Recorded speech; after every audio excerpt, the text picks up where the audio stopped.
Cette émission vous est présentée et commanditée par votre Caisse populaire de la Haute-Gaspésie qui vous offre un éventail complet de services adaptés à vos besoins. 418-663-2214.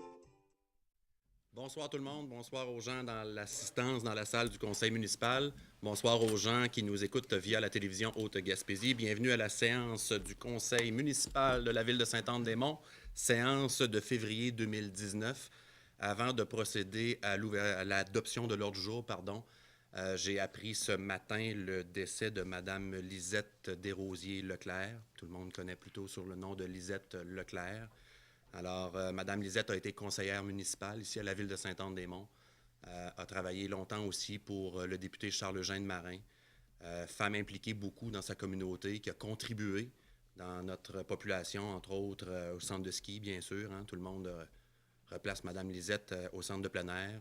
Elle est jusqu'à tout récemment au comité consultatif d'urbanisme ici à la ville de Sainte-Anne-des-Monts. Alors, en mon nom personnel et en celui du conseil municipal, je souhaite de sincères condoléances à la famille. Alors voilà.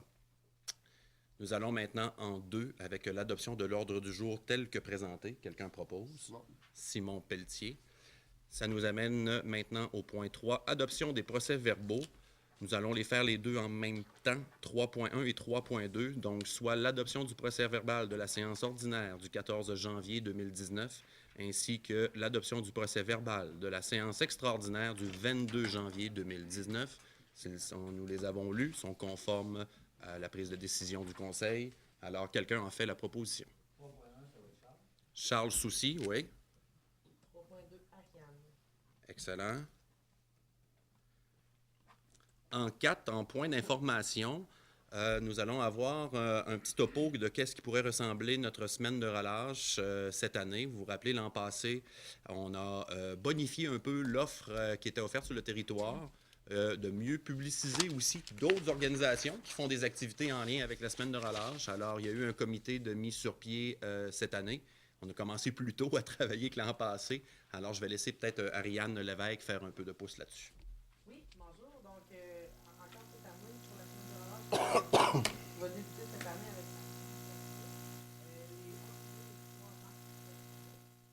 surveiller les médias sociaux et le journal pour avoir la programmation de la Grande Bordée. Je vais vous parler plus spécifiquement de la semaine de relâche qui va être du 4 au 8 mars. Donc, il va y avoir Fiesta Tropicale, cinéma encore, des quilles, Zumba pour les plus petits, les plus âgés, du yoga aussi et d'autres surprises qui s'en viennent sur lesquelles on est en train de travailler. On invite aussi les organismes, les gens qui organisent des choses pendant la relâche, qui souhaitent les publiciser, qui sont ouvertes au grand public. On vous invite à envoyer un petit courriel, lâcher un petit coup de téléphone au secrétariat de la ville. On va inscrire ça à l'intérieur de notre programmation qu'on va diffuser vraiment dans les écoles de Sainte-Anne-des-Monts au niveau primaire, secondaire, et qu'on va diffuser aussi sur le site de la ville. Voilà. Parfait. La semaine de relâche, merci Ariane. La semaine de relâche, juste avant, le week-end juste avant, là, soit le 1er mars, 2 et 3 mars, il y aura notre fameuse fête d'hiver qui est la Grande Bordée, qui va comme aussi amorcer les festivités pour la semaine de relâche. Alors, traditionnel, le feu d'artifice, bien sûr, le samedi soir à notre centre de plein air et autres spectacles de musique et activités diverses. Moi, ce que je vous demande finalement, c'est d'être à l'affût parce que la publicité va sortir, je pense, si ce n'est pas en fin de semaine-ci, ça va être en début de l'autre. Alors, de connaître vraiment l'horaire, les heures, les activités, les dates comme il faut. Alors, de suivre réseaux sociaux et autres, la publicité va sortir bientôt. Alors, la fête de la Grande Bordée qui sera le premier week-end de mars, 1, 2 et 3, et la semaine de relâche qui se poursuit avec diverses activités comme Ariane expliquait. Alors, voilà. Autre point d'information concernant la chloration de l'eau. Nous sommes rendus vraiment dans la période où ce que ça avance vraiment. Alors, vous savez, plus tôt, en octobre dernier, on a embauché un chargé de projet, mais qui est dans notre boîte avec un contrat d'1 an qui va nous permettre d'être vigilants et de s'assurer que le contracteur fait bien les choses, de s'assurer de faire une bonne mise en route, une mise en service du système. Alors, il m'a préparé quelques notes pour ce soir. Je vais tenir à vous les lire. Il y a quelques informations que moi, j'ai apprises aujourd'hui. ce qui fait en sorte que c'est un peu technique, mais quand même, je pense que ça vaut la peine d'en faire la lecture. C'est un dossier qui est important pour la population de Saint-Anne-des-Monts et pour la ville aussi, le conseil municipal. Alors, voici. La ville a opté pour la chloration au chlore gazeux selon la recommandation des ingénieurs responsables du dossier. Il s'agit du meilleur traitement pour atteindre le taux de 99,99% d'élimination des virus. L'injection de chlore se fera directement à la station principale et le temps de contact avant distribution se fera dans une conduite dédiée qui se termine au relais de motoneige. Donc, vous vous rappelez, ça je l'avais mentionné, dans la mise en place il fallait faire un poste de sous-station 300 mètres en aval de la source d'eau potable. Ce bâtiment-là est déjà construit, se retrouve finalement un peu comme dans le stationnement du relais motoneige. Alors, c'est le dernier point de contrôle, la dernière lecture va se faire là avant qu'il soit distribué dans le réseau. Je continue. Nous prévoyons l'utilisation d'une dose de 0,35 mg par litre de chlore libre, soit une assez petite dose de chlore dans l'eau destinée à la consommation. Donc 0,35 mg par litre d'eau et le 0,35 de chlore. À titre d'exemple, le dosage minimum de chlore prévu selon l'article 8 du règlement sur la qualité de l'eau est fixé à 0,30. Donc le minimum est 0,30, nous ça va être 0,35. La chloration de l'eau des grandes villes peut varier entre, écoutez bien, 1 mg ou 1,5 mg par litre d'eau. Alors nous, on est à 0,35. On nous a toujours dit que ça allait être la dose dans les plus minimes qu'il y a. C'est le cas pour l'instant. Pas pour l'instant, qui sera injectée dans notre eau potable. Ces eaux doivent souvent subir un traitement physico-chimique par décantation et filtration avant d'être potables. Naturellement, nous nous attendons d'avoir le goût et l'odeur du chlore dans l'eau distribuée, surtout pour les premiers résidents de la route Bellevue. Après, ce qu'on nous vend comme idée, c'est que plus le réseau est long, il va se dissiper, puis il devrait avoir moins d'odeur et moins de goût un peu plus loin dans le centre-ville. Fait à noter, selon Santé Canada, les études à ce jour n'ont pas permis de déterminer une concentration de chlore associée à des effets nocifs sur la santé, en partie à cause de l'aversion éprouvée pour son goût et son odeur. Aucun effet nocif sur la santé n'a été observé chez les humains ayant consommé pendant une courte période de l'eau fortement chlorée, jusqu'à 50 mg de chlore. Nos efforts se concentreront sur les moyens à notre disposition pour éviter le plus possible les désagréments dus à la désinfection de notre eau dans le réseau. Les analyses de la qualité de l'eau seront réalisées périodiquement sur notre réseau d'aqueducs et nous devrons solliciter la collaboration de certains citoyens pour permettre le prélèvement d'eau dans des résidences situées dans les secteurs jugés importants dans l'évaluation de la qualité de l'eau potable. Donc, je prends une petite pause, surtout pendant la mise en service, la mise en route, la levée de bouillir l'avis de bouillir sera maintenu et il va y avoir des tests qui vont se faire, puis même dans des résidences en collaboration avec les citoyens. On va vouloir voir est-ce que notre système est efficace. C'est important. Nous devrons probablement procéder au rinçage du réseau d'aqueduc dans les premiers mois d'opération, puisque nous appréhendons l'oxydation de certaines conduites en acier galvanisé ou en fonte ductile. Donc, ça aussi, c'est du nouveau pour nous. Du chlore dans notre réseau d'aqueduc, dans les tuyaux, quelle réaction que ça va avoir. Alors, on va faire une purge rapidement dans les premiers mois. On en faisait habituellement une par année. Là, ça se peut qu'on y aille à 2, voire 3 selon les besoins. On n'aura pas le choix. Plusieurs corps de métier sont à pied d'œuvre pour la réalisation des travaux de plomberie, l'électricité, l'automatisation et contrôle, la télémétrie, et il y en a d'autres. L'équipe de Stantec, firme d'ingénierie au dossier, et LFG, l'entrepreneur qui a remporté la soumission, supervise et réalise les travaux alors que nos employés des travaux publics assurent le suivi du déroulement des opérations de construction. Dernière information à jour, les travaux sont commencés depuis décembre, ça va, mais les équipements importants de technologie devraient arriver dans la semaine du 11 février et à la fin des travaux est prévu pour la fin février. Donc, les équipements devraient arriver la semaine prochaine, le temps de les mettre en place comme il faut. Donc, les travaux prévus au moment où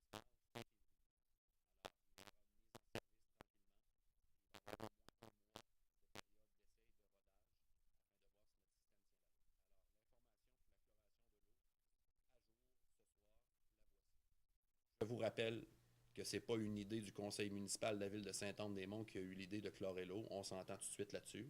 Par contre, les lois sont claires. On a fait des représentations pour pouvoir l'éviter. On a eu des fins de non-recevoir.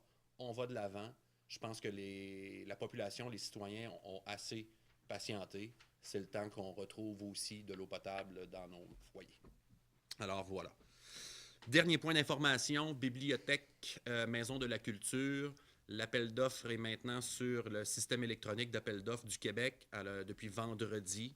Il y a 2 appels d'offres, l'entrepreneur qui fera les travaux et l'appel d'offres pour l'achat des équipements de sonorisation et autres. Alors, c'est une période d'appel d'offres qui va durer 4 semaines. On vous donnera des suites lorsqu'il y aura un gagnant de connu au niveau des soumissionnaires, ces choses-là, mais l'appel d'offres est en route. Nous en sommes très fiers, très contents. On sent que ce dossier-là aussi avance à vitesse grand V.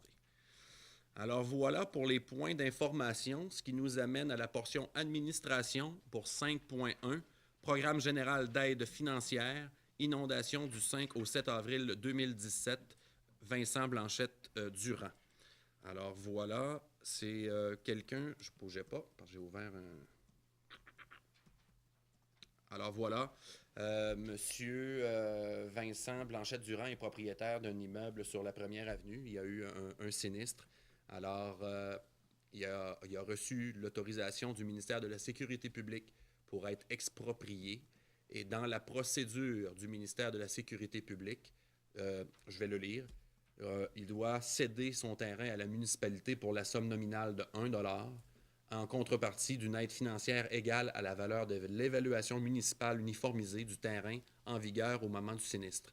Demandez par écrit à la municipalité de transmettre au ministère de la Sécurité publique, dans les 60 jours, une résolution par laquelle elle s'engage à acquérir le terrain.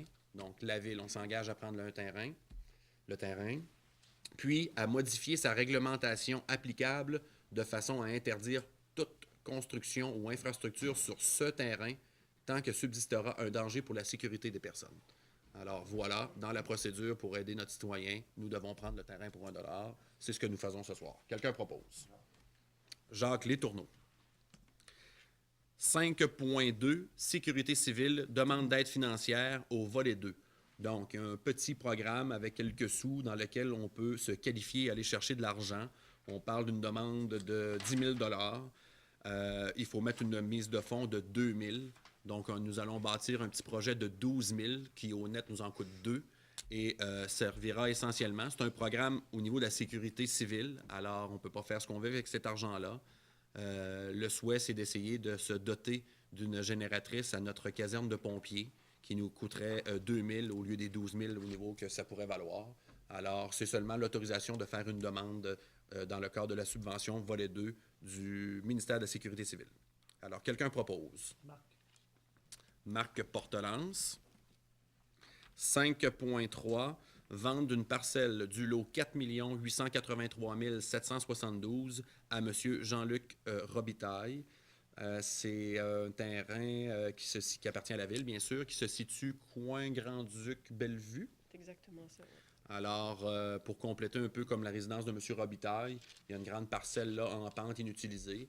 Lorsqu'il y a des demandes de rachat ou d'achat de terrain d'un propriétaire, puis que c'est un terrain qui est adjacent, nous le faisons. Alors, c'est ce que nous faisons ce soir. Les frais sont complètement à la charge du propriétaire qui veut acheter le terrain. Alors, Sylvie, je ne sais pas s'il y a d'autres compléments d'informations que nous devons mentionner. Ça fait le tour? Non, ça fait le tour. En fait, c'est que monsieur le propriétaire, M. Robitaille, avait besoin de cette parcelle-là pour faire préparer son certificat de localisation. Donc, c'était pour rendre sa résidence là, conforme. Fait que c'est... Alors, quelqu'un propose l'autorisation de vendre une parcelle de terrain à M. Robitaille? Simon Pelletier. 5.4, appui à Exploramer, création d'un musée des sciences. Donc, vous savez tout le monde qu'Exploramer a reçu quand même une bonne aide financière en mars 2018 qui leur permettait de passer au travers 1 an. Et il y avait aussi la possibilité, il y avait comme une mesure de l'aide financière transitoire en cas d'une reconnaissance d'avoir du financement récurrent. Dans les démarches chez Exploramer, puis je vais être franc, c'est une idée qui arrive de Saint-Anne-des-Monts, de Mme Sandra Gauthier, qui est la directrice ici chez Exploramer. C'est un modèle qui existe en France. Elle a soumis comme idée aux scientifiques en chef du Québec l'idée d'avoir un musée national des sciences, mais éclaté parmi les 9 musées des sciences existants au Québec.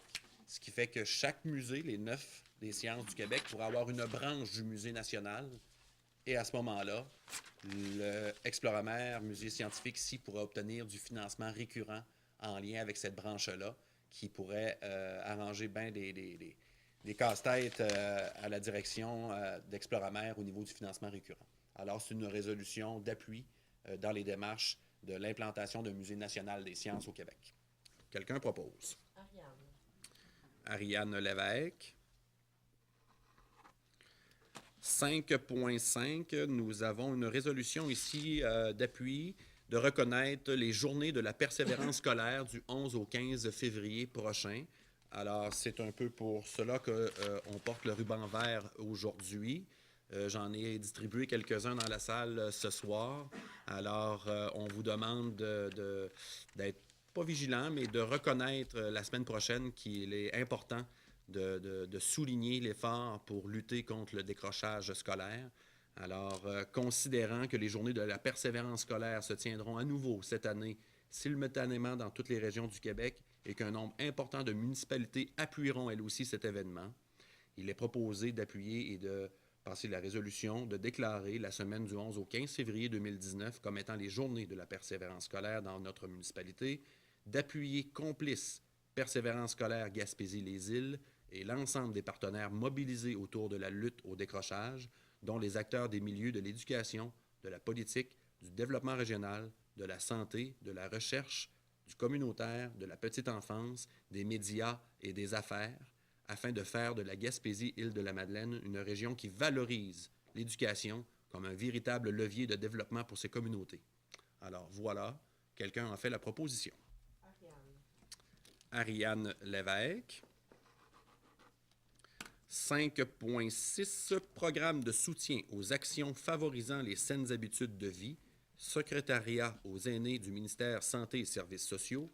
C'est une demande qui sera pilotée par, entre autres, le Centre d'action bénévole des Chic-Chocs, ici à Sainte-Anne-des-Monts, qui désire essayer de bâtir un projet, une demande d'aide financière en lien avec la création d'une popote roulante dans le secteur de Sainte-Anne-des-Monts et le secteur de Mont-Louis. Ça cadre dans le plan d'action MADA, qui est Municipalité Amie des aînés. On a adopté cette politique-là il y a peut-être plus de 2 ans. Alors, c'est dans les actions, entre autres, de notre propre politique MADA. Alors, je vais laisser Ariane, je n'ai fait un bout, là, mais je ne sais pas si tu veux faire un complément d'information. Ben, en fait, c'est pour autoriser le dépôt d'une demande d'aide financière au ministère, au secrétariat aux aînés. La Ville de Sainte-Anne-des-Monts, on s'engage à soutenir ce projet-là, à travailler en collaboration avec le Centre d'action bénévole pour en faire le suivi, pour en fait que ce soit déployé sur le territoire. L'objectif de ça aussi par la suite, c'est qu'après ce projet pilote-là, la popote roulante vive d'elle-même aussi. Donc, c'est pour mettre en place vraiment des éléments gagnants pour être capable d'avoir une popote roulante à Saint-Anne-des-Monts. Alors, quelqu'un propose? Ariane. En faisant la proposition d'adopter cette résolution-là, c'est que le CAB demande une lettre et résolution d'appui pour qu'ils puissent faire leur démarche aussi en lien avec leur demande d'aide financière dans les ministères concernés. Alors, c'est ce que nous faisons ce soir. Exact? Donc, Ariane Lévesque. Nous sommes maintenant rendus à la section trésorerie en 6.1, appel d'offres sur invitation, service de vérification comptable pour les exercices financiers 2019, 2020 et 2021. Ça faisait quelques années que je crois qu'on donnait le contrat de gré à gré à Deloitte de mémoire. Alors, nous allons inviter les firmes à soumissionner, soit Raymond Chabot Grant Thornton, Deloitte et la firme Mallette. Alors, nous devons le faire par résolution. C'est ce que nous faisons ce soir. Quelqu'un propose? Marc Porterance. 6.2, approbation des comptes payés et à payer. J'ai pas les montants. Habituellement, je nomme les montants, puis il va être long à ouvrir. Puis après ça, il va falloir que je flippe. Ouais, c'est ça. Donc, désolé. Journal des déboursés, les comptes payés au 31 janvier 2019, les chèques numéro 28 950 à 29 007 pour un montant de 245 000 245 012 et 57 sous, et les comptes à payer au 31 janvier 2019, excusez-moi, les comptes à payer au 31 janvier 2019, les chèques 29 008 au chèque 29 099 pour un montant de 110 920 et 18 sous, pour un montant total de comptes payés et à payer au 31 janvier 2019. Enfin, 355 932 et 75 sous. En passant, je ne sais pas si je l'ai déjà dit, ça c'est la liste de tous les paiements que la Ville fait dans un mois. Elles sont inspectées par chaque membre du conseil municipal. La trésorière suit, bien sûr, avec le pilon de facture. Alors, c'est assez rigoureux comme exercice. On vérifie toujours. Alors, c'est important de voir aussi où on fait nos paiements. Alors, c'est important de le mentionner. C'est pour ça que nous, quand on fait la lecture seulement rapide le soir, comme ça, en séance du conseil, les numéros de chèque, les montants, ben oui, au préalable, chaque conseiller a quand même vérifié l'état du journal des déboursés. Il a quand même ajouté ça comme info. Quelqu'un fait l'approbation des comptes payés et à payer? Benoît Thibault. 7. Urbanisme pour 7.1 demande à la Commission de la protection des terres agricoles du Québec le dossier de Tour Est incorporé. Je vais demander à Sylvie de nous en dire un peu plus long. Je cherchais l'adresse de Tour Est. Tour Est, c'est une compagnie qui a son siège social, mon Dieu, je pense que c'est 451B. C'est sur la route Bellevue, juste en bas de la côte qui mène au centre de plein air. L'entreprise est située à l'arrière des maisons qui font front sur la route Bellevue. Le propriétaire de Tour Est désire implanter une entreprise, un atelier, en tout cas une entreprise, un atelier d'usinage, sauf que lorsqu'il a fait des vérifications, il s'est rendu compte que cette entreprise, le bâtiment, le lot, le 4 882 981, était situé en zone agricole. Pour avoir le droit d'opérer son entreprise à cet endroit-là, il faut faire une demande d'exclusion à la Commission de protection du territoire agricole et les demandes d'exclusion doivent être faites par la Ville et appuyées par la MRC. Considérant la nature du projet aussi, c'est que ce terrain-là n'a plus d'usage agricole depuis longtemps et que c'est un genre de tourbière en partie, une partie remplissage et une partie tourbière, selon les représentations du propriétaire. Il y a déjà des bâtiments là qui, antérieurement, étaient une entreprise forestière. Ensuite, tout reste s'est installé là. Il y avait l'autorisation de faire un usage autre qu'agricole. Sauf que là, ce qu'ils veulent, c'est vraiment exclure ce terrain-là du zonage agricole. Donc, le projet a été soumis tout à l'heure au conseil. On fait ça rapidement parce que l'entreprise devrait démarrer assez rapidement. Donc, c'est pour autoriser la Ville à faire une demande d'exclusion du lot 4 882 981 pour retirer ce lot-là du zonage agricole. Alors, quelqu'un en fait la proposition? Charles Soucy. Ce qui nous amène maintenant à la portion règlement 8.1, adoption du règlement 18-883, intitulé Amendement au règlement de zonage 04-620, ajout d'un usage en zone M138, agrandissement de la zone M3 à même une partie de la zone RA25. Sylvie. Bon, donc c'est la dernière étape. On a fait le premier projet de modification de zonage. Le deuxième projet, ce soir, c'est le règlement final. Je me suis trompée tantôt, les conseillers vont peut-être faire un saut, là. C'est parce que je me suis trompée de projet. Dans ce cas-ci, il s'agit d'autoriser l'implantation d'un garage de service de réparation mécanique automobile au 48 boulevard Perron, où était anciennement le garage, Clé Dorée, c'est ça. Le garage avait le droit d'être là et accessoirement avoir le vendeur automobile avait le droit d'être là et accessoirement avait le droit d'avoir un service de réparation automobile, mais juste un garage, le zonage ne le permettait pas. Donc, on a modifié le zonage pour permettre aux locataires, aux propriétaires, qu'il y a quelqu'un qui a racheté le zonage et qui opère maintenant un commerce là, de garage, de service de réparation automobile. Donc, il y avait cette demande de modification-là qui est finalement adoptée. Et la deuxième, C'est pour permettre une résidence de tourisme au 578 1er Avenue Ouest. Donc, je l'ai déjà expliqué à plusieurs reprises, c'est quand on veut faire la location d'unités de logement pour des périodes inférieures à 31 jours, c'est considéré comme une activité commerciale. Donc, les Airbnb et des choses comme ça, si vous louez, c'est considéré comme du commercial et si vous voulez le faire, le zonage de la ville doit le permettre. Les propriétaires du 578 étaient dans une zone strictement résidentielle. Donc, pour pouvoir faire des locations Airbnb et avoir le certificat d'accréditation du ministère du Tourisme, il leur a fallu demander une modification au zonage pour que cet usage-là soit permis. Donc, c'est le règlement qui est adopté ce soir. Quelqu'un propose? Jacques Letourneau. Ce qui nous amène maintenant à la portion des travaux publics 9.1, amendement de la résolution 0411-325 intitulé « Entretien d'hiver de la route Audias-Marin ». On vient de s'apercevoir, en collaboration avec le ministère des Transports, qu'il fallait passer ce type de résolution-là pour qu'eux puissent reconnaître que le pont est sous leur juridiction, ce qui va leur permettre de pouvoir aller faire des travaux sur le pont. Alors, nous, on passe cette résolution-là ce soir tout simplement pour donner une chance. Sylvie, si tu veux faire un complément d'information. En fait, ce que le ministère des Transports nous demandait, c'est de dire dans cette résolution-là que la Ville faisait l'entretien du chemin avant 1993.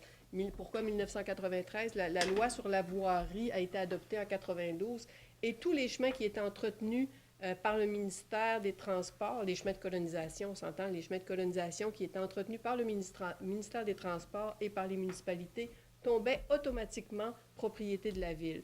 Donc, ils sont en démarche, je pense, pour réparer le pont. Et exact. Ils nous ont contactés pour nous demander de rajouter ça dans la résolution pour que le projet là, soit appuyé au ministère des Transports. Alors, quelqu'un propose? Jacques Letourneau. Nous sommes maintenant à la dernière portion de la soirée qui sera les loisirs 10.1, mise à niveau de la Maison de la Culture, autorisation de paiement 2.2.2 à Proux, Savard, Cardin, Ramirez, Julien, consortium d'architectes. Donc, vous savez, dans la procédure de l'obtention de la subvention du ministère de la Culture, il fallait retenir les services, entre autres, d'architectes. Alors, nous avons reçu le certificat pour pouvoir en faire un paiement, qui est au montant de 23 520 $ plus les taxes, pour un montant de 27 042 $ et 12 sous, incluant les taxes. Alors, quelqu'un propose la facture, le paiement de cette facture. Marc Portelance. 10.2, mise à niveau de la Maison de la Culture, autorisation de paiement 2.4.6 à Mario Briand Inc. Mario Briand, toujours en lien avec les normes, la procédure du ministère de la Culture pour obtenir la subvention. M. Briand était le scénographe attitré au dossier, consultant en scénographie. Alors, le montant de la présente facture est de 3 736 $ et 68 sous, incluant les taxes. Quelqu'un propose? Charles Soucy. Citoyens et citoyennes de Saint-Anne-des-Monts, je vous laisse comme ça. L'ordre du jour en étant épuisé, nous allons faire la portion maintenant qui sera période de questions qui est non télédiffusée. Je vous remercie beaucoup de votre écoute et on se voit le mois prochain.